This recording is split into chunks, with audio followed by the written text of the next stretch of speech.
Alrighty then, it's time for a top lane Zac game, and of course this one is a ranked one. Which one? And this comes at a great time as well, considering the new meta that's starting to unfold. If you haven't been paying attention to the LCS or into solo queue bans, right now the meta is a sort of top lane AP tank that's being played more as a bruiser. So you're seeing stuff like top lane AP Rammus, though he's still building tank and then into AP, top lane Nautilus, and I've seen some people experiment with Sejuani. But the thing is, I still have yet to see another Zac. I'm still the only one playing Zac. He's perpetually underrated, even though that he does have some flaws. Right now, Zac, I think, would be quite a good fit. Maybe not against Nautilus, because Nautilus is just really too goddamn fat and just will end up out-trading you at some point. But Zac just has the versatility and the sustainability in the lane to deal with a lot of top-tier threats. Maybe not Fiora, she does just too much damage. But still, I think maybe Zac will see a resurgence, if anything, maybe in the top 3 when Nautilus isn't able to be picked, either banned and then the other Rammus is banned too. So who knows? It's the new quote-unquote meta is just starting to come up, so we might see him very soon. Either way, I hope you're noticing in this fight how I'm dealing with the Jax. I'm trying to fight around my blobs as much as possible to sustain myself, because right now his damage isn't too crazy, or at least not crazy enough that I can deal with it. That I can't deal with it. As soon as I pop my blobs, I try to head there as soon as possible, because his piddly damage right now is just only marginally higher than what I can sustain against myself. So I whittle him down as much as I fight him. That's the general idea right now. I also want to mention what I'm going to be doing with Zac in terms of leveling up. One of Zac's greatest things that a lot of people do not take into account is that you can level up his abilities in 3 different ways, at least in top lane. In the jungle, you pretty much always just max out your E. By the way, I missed that just by a long shot. In the jungle, you pretty much just level your E first because you need that range and that ganking power. But in the lane, you can level up your Q, you can level up your W, or you can level up your E, and they all have different effects. If you level up your Q first, then you got a little bit more poking power in for a melee champion, and a little bit more dueling prowess. By the way, I'm gonna get ganked by Graves, and it's gonna be sad. I try to escape by flashing over the bush and just trying to create as much space as possible, but Jax flashes forward and pops my passive, and then Graves gets the kill. Anyways, that I was saying, if you max out W, you get more slugging fast. You get slug it out with your opponent more, your cooldown gets better, and your pushing is stronger. It's debatable between which one is better in most situations, either your Q or your W for pushing or for poking at your opponent. But in this case, I'm going W to deal with Jax, since he does have some burst, but he's mostly just going to slug it out with me for the most part. So lasting longer is important. And if you max out your E in the lane, it's mostly if you're going to go for pure ganks, because otherwise it's not worth it. It's mostly just going to help out your burst and your range. Anyways, watch this. As soon as he commits to it, I combo him with my E, W, and Q, and then I pop my ultimate, and I don't use it just to completely stomp on his head, because he would have killed me. Instead, I used the chance with my ultimate to collect some blobs and then hit him with a final blow. That's one thing a lot of people don't do with Zac, with his ultimate. It's that it's a great deterrence against some opponents. You can use your your pop-up to knock them away, create some space, and then move away with your ultimate while you collect blobs to heal yourself, so you can also get your W cooldown back. Because I'm assuming most people are going to start off their ultimate combo by using W first, then ultimate, collect those blobs, and give yourself on your third pop down another W blast so you can chunk down your opponent. It's pretty good to do this, especially if you're maxing out your W first for a maximum amount of damage. You'll see that soon enough again.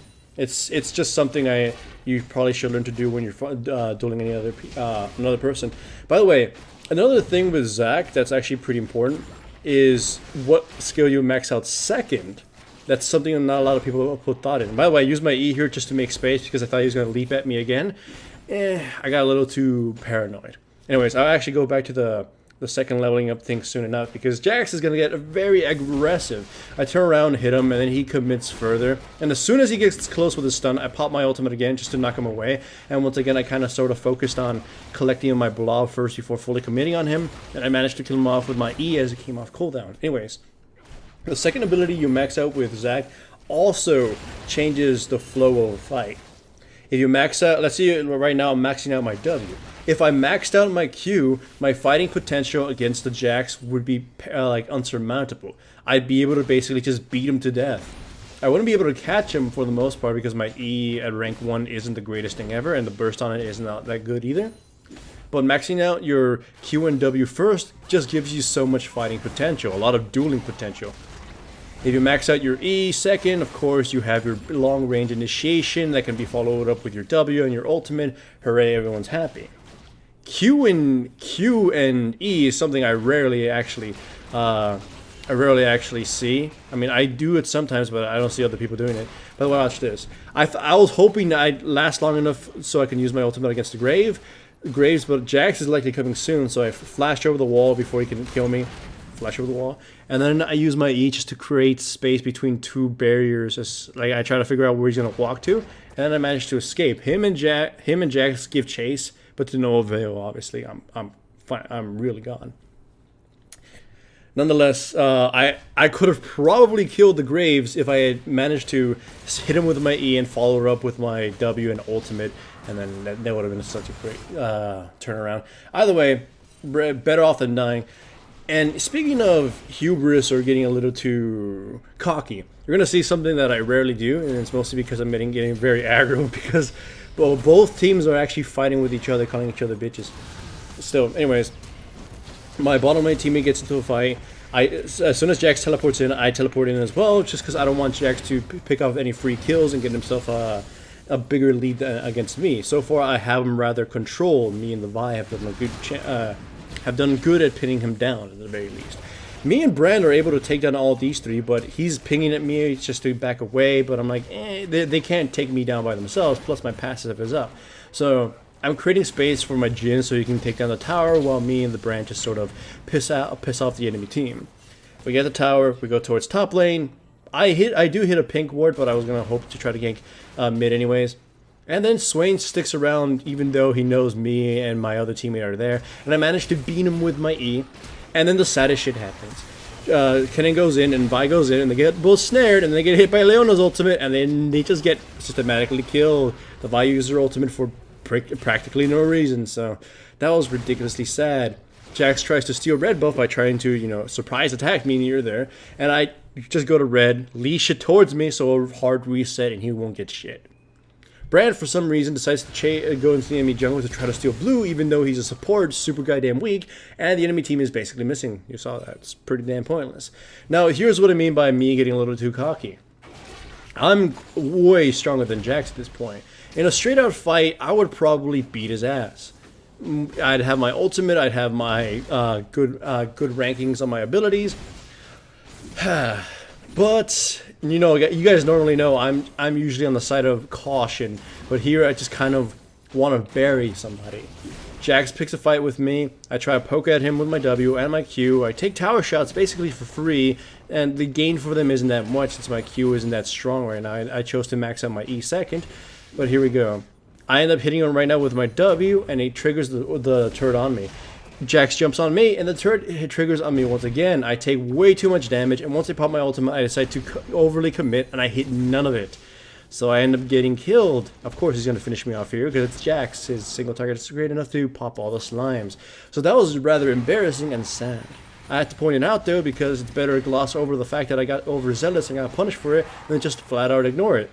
And speaking about getting punished, Brand comes in and the Jhin totally wusses out at shooting your Swain even once that Swain is able to put out enough damage against the Brand to finish him off. That's not a good thing for us either. The enemy team, in a straight out team fight, would absolutely slaughter us. We don't have the damage to deal with anybody aside from crowd controlling them to death and hopefully picking off somebody important. But they have a lot of threats and they have a lot of control. And Swain especially is a gigantic threat to us because he's just going to be...